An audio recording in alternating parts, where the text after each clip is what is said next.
Is LVE top 10? Or was he top 10 at any time? My mind's telling me no.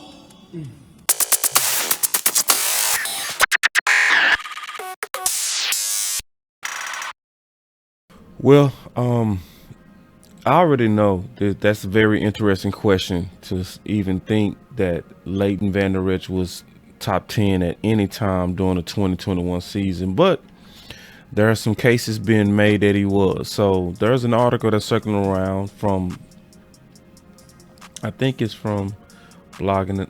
Oh, no, it's USA Today. All right. So it's coming from USA Today, where Leighton Vander Esch end of season stretch was top 10 at the position over that span. So when obviously hear stuff like that's gonna make you obviously scratch your head and then wonder, like, and ask you a serious question: is that real or is that fake? Right? Is that fact or is it fake? Right? Because obviously to the eye test, nobody would ever say that happened. I would say it is a fact, but you have to look deeper into the numbers that they are suggesting, or not they. The author Aiden. I actually looked up the author Aiden. I just looked him up just to see what he looked like, and then also what he does. And he's a writer and producer of sports analytics content for Blogging in the Bars. So yeah, he probably was writing this for Blogging in the Bars, but that's what he does. He breaks down sports analytics. So he's more so gonna be looking at the data analysis and not necessarily just the film analysis. And when you look at the data, he making a case, but we gonna look a little bit deeper. All right.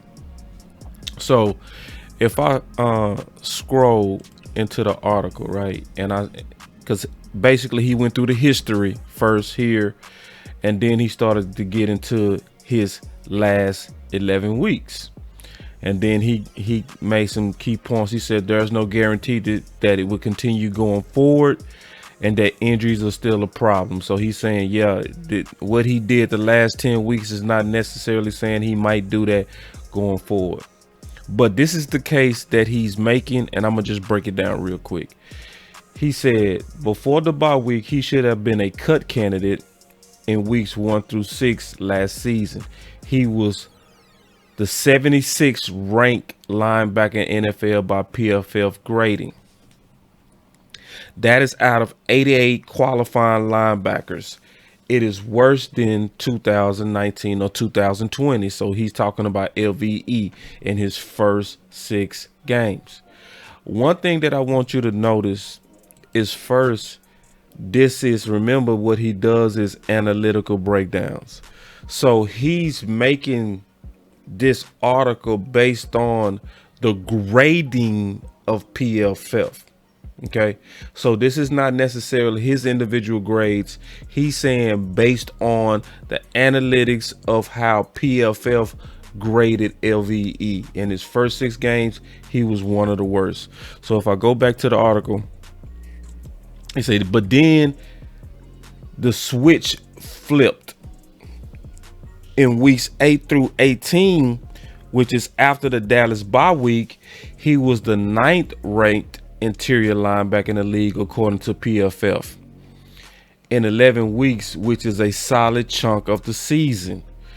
He was better than the names of Devondre Campbell, Demario Davis, Bobby Wagner, Jordan Hicks, and Anthony Barr. So this is the problem with this. If we just being honest and breaking this all the way down, he said, but then the switch flipped as if LVE just started playing better. So was it that the switch flipped, right? Or let's look back and see what was happening around and after the bye week. We started having Neville Gallimore come back. Tristan Hill was coming back. Tank was coming back. So it was a lot of the better interior guys that was actually making their way back from where they was being load managed by Mike McCarthy because he was holding them out.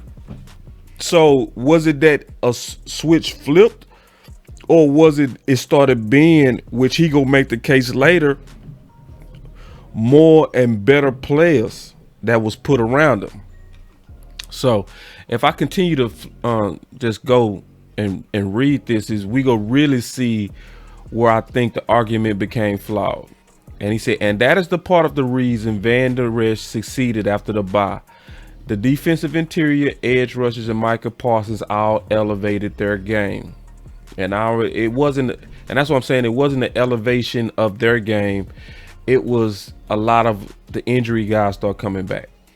He said this took pressure off LV from having to chase the running backs from sideline to sideline. Instead, his job was to simply finish off the play when the offense made it to the second level. He also saw an easy time in coverage with the other secondary players sticking to their man, which is making a major assumption on coverages, and I'm not going to get into that. But as of right now, all you know is that PFF believes LV played well. So that's, again, he's making this article based on the assumptions of PFF. So this is not him. He's saying PFF is saying this, and he's writing an article about it. But then he puts his stamp on it when he says, to actually prove it, here are Vander Esch stats in the back half of 2021 compared to his rookie season. Without knowing which is which, who would you say is better? So let's go through the exercise. Let's do this together. Option 1, and I really want you to vote on this. Option 1, 7.4 missed tackle rate, 2.2 run defense stops per game, 0.5 pressures per game, 3.5 tackles per game, 70.7 passing rating allowed on 23 targets, and 0 penalties. Option 2, a 9.2% missed tackle rate, 3.9 run defensive stops per game, 0.3 pressures per game, 7.8 tackles per game, a 98 passing rating allowed on 94 targets, and 1 penalty. Who would you say is better? I would say option 2 was clearly better to me. Some people might say 1, but option 2 is clearly better. The only thing that you would say was better, and I think what's happening with this article, is they putting too much stock in missed tackle rate. That missed tackle rate, they putting too much stock in that missed tackle rate and not looking at the overall production. Because if you look at the overall production, give me the guy that's giving me 7.8 tackles per game over the guy that's giving me 3.5 tackles per game. That's the first thing I'm gonna look at for a linebacker. How many tackles combined or solo are you giving me? I'm not more so worried about as much. I'm concerned about your missed tackle rate, but I'm more so worried about how many total tackles you're getting too. I'm putting that way above tackle rate. Way above tackle rate. All right, so then say option 2 is rookie year Vander Esch. I figured that. And option 1 is LV during the back half of 2021. Vander Esch in 2018 was a more active player and was forced to make more plays. Consequently, option 2 finished with higher counting stats, but during the end of the season, LV was the most efficient he has been. Exactly. This article is putting weight on efficiency over production. Yeah, that's why he is aiding, being that he's a sports analytics content person. If you look at what he does, he looks at the analytics. This is not looking at effectiveness. So, and this is the flaw, in my opinion.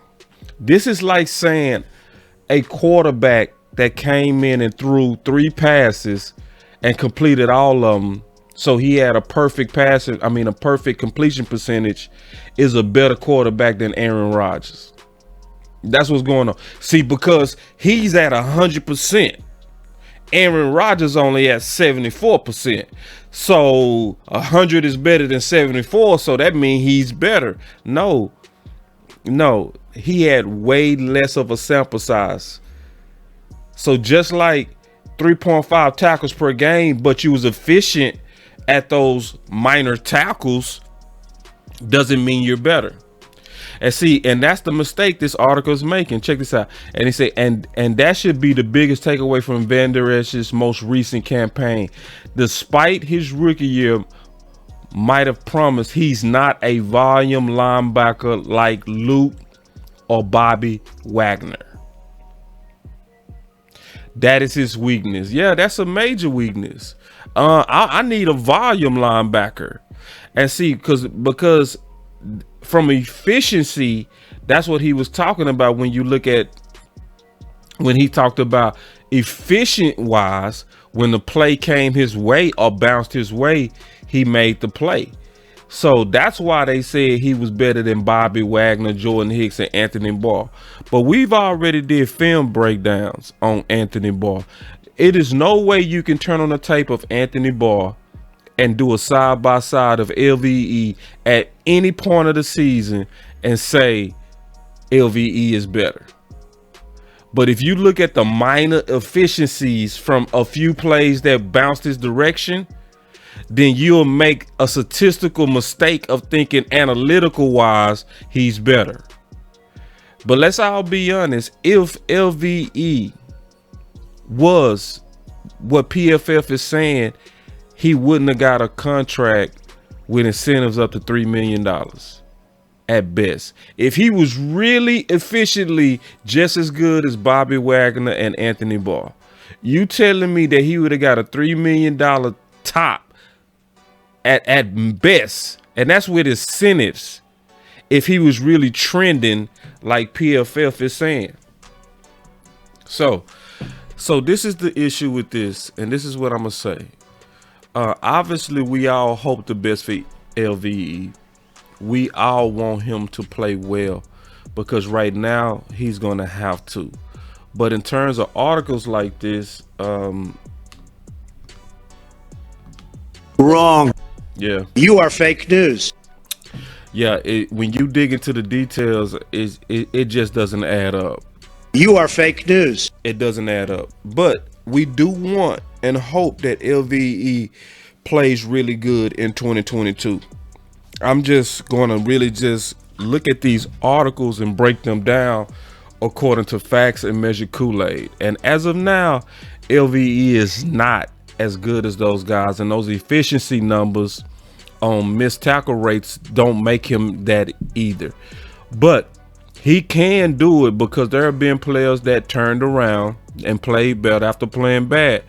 Anthony Brown being one. Noah Brown did it a couple of times. So is it possible for him to be restored? Yes. Do we hope that he's restored? Yes.